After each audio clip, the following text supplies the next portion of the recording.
Ah, la panne d'inspiration. Tu sais, c'est ce moment où tu remets en question toute ta carrière et tes compétences de designer juste parce que tu trouves pas la bonne idée qui ravira ton client.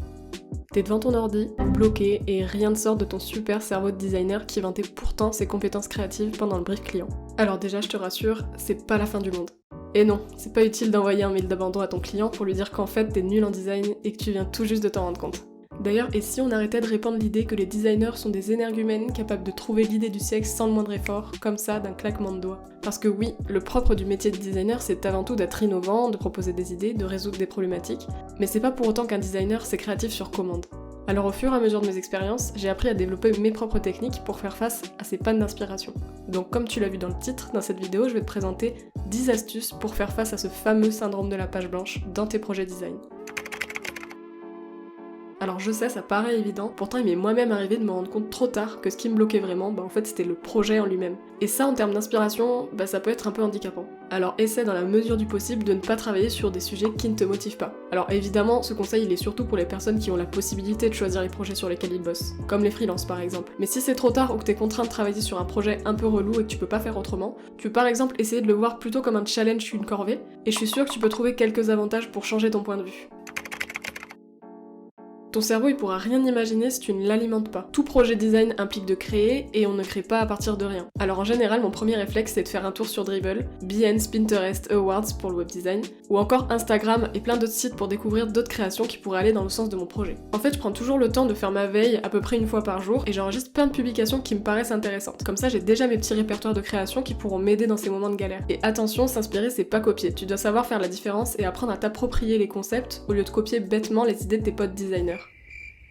Mais explorer, ça veut aussi dire s'imprégner du sujet. Dribbble, Behance et compagnie, c'est bien pour le design pur et dur. Mais quand tu travailles sur un sujet, n'oublie pas que le design, ce n'est que l'outil que tu vas utiliser pour mettre en avant un domaine en particulier ou pour répondre à sa problématique. Et trouver des solutions pour un domaine sans le comprendre, pour moi, ça n'a pas vraiment de sens.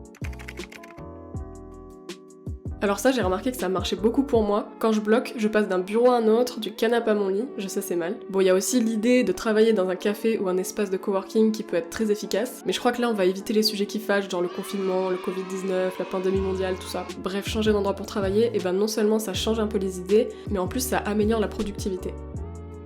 Alors évidemment, dans certains cas, ça sera un peu plus difficile, comme par exemple si tu travailles dans des bureaux où t'as une place attitrée, mais dans ce cas, tu peux peut-être quand même essayer de mettre en place des tout petits changements, comme la disposition de ton bureau ou encore modifier le fond d'écran de ton ordi. Ça paraît tout bête, mais c'est un vrai conseil. Et si tu ressortais tes jolis crayons et quelques feuilles de papier? Par exemple, tu peux y faire des listes ou une petite carte mentale en cherchant des mots qui peuvent être liés à ton projet. Tu peux aussi y faire quelques wireframes pour un projet UX ou tout simplement de la recherche de forme pour un logo. Cette phase de recherche, elle est hyper importante dans les projets design. T'inquiète pas, ton ordi t'attendra. Personnellement, je commence presque tous mes projets avec un crayon. Bon, il m'arrive de tricher un peu en utilisant l'iPad, mais je suis sûre que tu comprends le principe. Tu serais surpris de voir à quel point faire des recherches à la main en amont, ça peut faire émerger des super idées. Oui, va parler à tes potes designers et même ceux qui ne le sont pas. Avoir un regard extérieur c'est super important et ça te permettra de prendre du recul. N'hésite pas à discuter aussi avec ton client, lui poser des questions, lui demander de te parler un peu plus de son entreprise, etc. Parfois si tu trouves pas d'idée, c'est qu'en fait tu n'as pas bien compris la demande ou t'arrives pas forcément à visualiser les besoins de ton client. Alors échanger à nouveau avec lui, ça te donnera peut-être de la matière que t'avais pas forcément eu lors de la phase du brief. Et automatiquement ça débloquera des choses. Alors ça, je te l'accorde, c'est assez dur, mais c'est probablement ce que j'essaye de faire systématiquement. Oui, ça peut paraître un peu léger comme conseil, mais te persuader que tu vas y arriver peut avoir un pouvoir énorme sur ton travail. Et puis de toute façon, si tu bosses sur un projet design, c'est qu'en théorie, t'as les compétences, alors il y a aucune raison que t'y arrives pas. C'est une chose que je fais très régulièrement quand mon cerveau est en surchauffe. Parfois, rien ne sert de forcer. Faut aussi se déconnecter, stopper les écrans et sortir la tête du boulot pour mieux reprendre. Alors va te balader, lis un livre, mais surtout ne fais pas d'activité qui relève de la création. En fait, les tensions que t'accumules quand tu trouves pas d'idées, elles ont besoin d'être évacuées. Alors va te détendre ou fais une petite sieste, mais bref, fais des pauses.